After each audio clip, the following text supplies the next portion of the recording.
Saludos a todos. Vamos a empezar con nuestro encuentro virtual programado para el día de hoy, volviendo sobre la etapa precientífica de la psicología. Y obviamente tenemos que contar, como ya habíamos visto en clase, el nacimiento de la psicología. Y contaremos la historia de dónde surge la psicología. La psicología, al igual que muchas otras ciencias sociales, va a tener un proceso largo para lograr encontrar un objeto de estudio válido y métodos que permitan que se acepte como ciencia por la comunidad científica en su momento. Eso debido a su primer objeto de estudio. Entonces, lo que nosotros debemos saber es que no siempre ha sido considerada como una ciencia pura desde un inicio. Y obviamente la pregunta es, ¿por qué no era considerada ciencia? Y eso tiene que ver otra vez con la historia. Y vamos a volver a remontarnos para esta historia al surgimiento del pensamiento humano. Como ya habíamos mencionado en algún momento, el ser humano, cuando nace en su vida consciente de sí mismo y de la realidad, pretende dar explicación a todos los fenómenos de la naturaleza. Y si bien algunos pueden encontrar un conocimiento válido que le permita controlarlo y explicarlo, muchos otros no. Y entonces surge la idea de un ser divino o algo que está muy por encima de lo material o lo que él puede controlar, que dé explicación a todo este universo. Y entonces va a haber una explicación del mundo pensada en leyendas, mitos, tradiciones, etc. Pero en algún momento alguien piensa distinto y dice, ¿por qué tendría que haber solamente la explicación a partir de Dios? Es decir, podemos ver de explicar la realidad a partir del conocimiento, y ese va a ser el inicio de la ciencia que se denomina la primera de la historia, que es la filosofía. La filosofía, entendida en la cultura occidental, va a nacer en Mileto. Mileto es una población griega. Y para continuar nuestra historia, vamos a pensar en Mileto como un mercado. Es decir, era un sitio donde había comercio, una zona portuaria, donde había muchos comerciantes, gente que descargaba productos de los barcos, etc. Y obviamente acá no estaban solo griegos, sino hacía el intercambio con otras poblaciones, otros pueblos de la edad antigua, egipcios, persas y los mismos griegos. Y se piensa que fue aquí porque surge el primer filósofo griego precisamente en Mileto, y se especula que tal vez podría haber sido por la posibilidad de un pensamiento divergente de la explicación de la realidad. Vale decir, un encuentro entre estos personajes de distintas poblaciones con ideas diferentes de la realidad, y entonces hablan sobre temas de su vida cotidiana y de su cultura.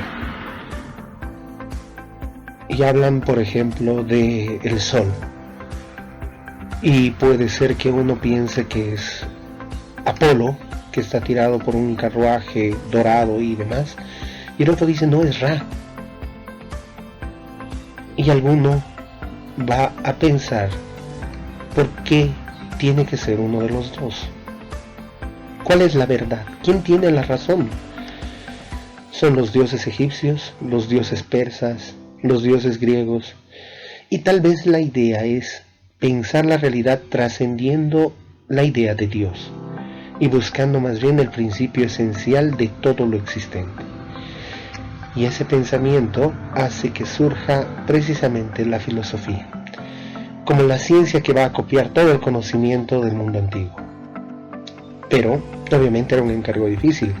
La filosofía como primera ciencia y los filósofos iniciales que pretendían hacer una sistematización del conocimiento, muy pronto van a caer en cuenta que el conocimiento humano, pese a ser muy poco en ese tiempo, era demasiado para que lo sepa un solo sujeto, o para que una ciencia sea la única que explique todo esto.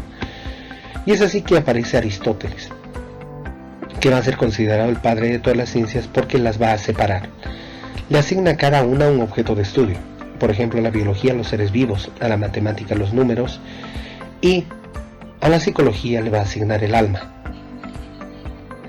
Este obviamente va a ser un problema terrible para la comprensión científica, pero era explicable básicamente porque en la antigüedad, pongamos a pensar que realmente con los pocos conocimientos que había, no encontraban una razón evidente en la apariencia que nos pudiera dar explicación de todas las capacidades que tenía el ser humano. Esa capacidad de conocer, de explicar la realidad, de hacer arte, etc. No tenía otra explicación. Encontraban una vaca y tenía una similitud en los órganos y su funcionamiento, incluso un cerebro más grande que el del ser humano, pero solo hace muy da leche. En cambio, el hombre con un cerebro más pequeño podía hacer arte, números, explicar cosas, etc. Y encuentran que eso debía ser algo divino, algo que realmente estuviera muy por encima de la parte biológica y que explicara el conocimiento, es decir, el alma. Así pues, psique es alma y logos el estudio. Y, por ende, durante mucho tiempo la psicología ha sido objeto de estudio, o ha tenido como objeto de estudio, la explicación de esta parte espiritual. Obviamente con muchos conflictos, porque como vimos, las características del método científico no acompañan esta posibilidad de estudio, no es medible, cuantificable, objetivable. Es decir, hay muchas dificultades para su estudio.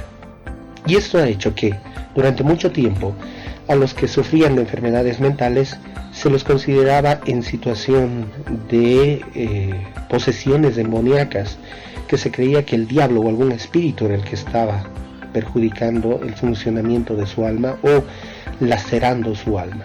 Por ende, mucho tiempo ha sido que los estudios o los sanatorios han estado a cargo de la Iglesia Católica y han hecho, más que procesos de estudios científicos sobre el pensamiento humano, procesos espirituales.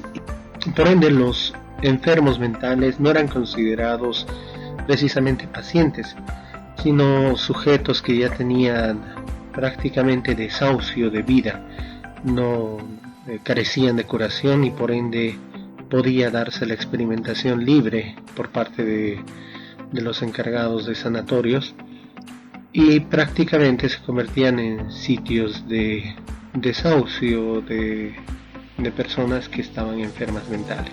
Con esta parte concluimos parte de la historia de lo que sería el nacimiento. Hasta una siguiente oportunidad.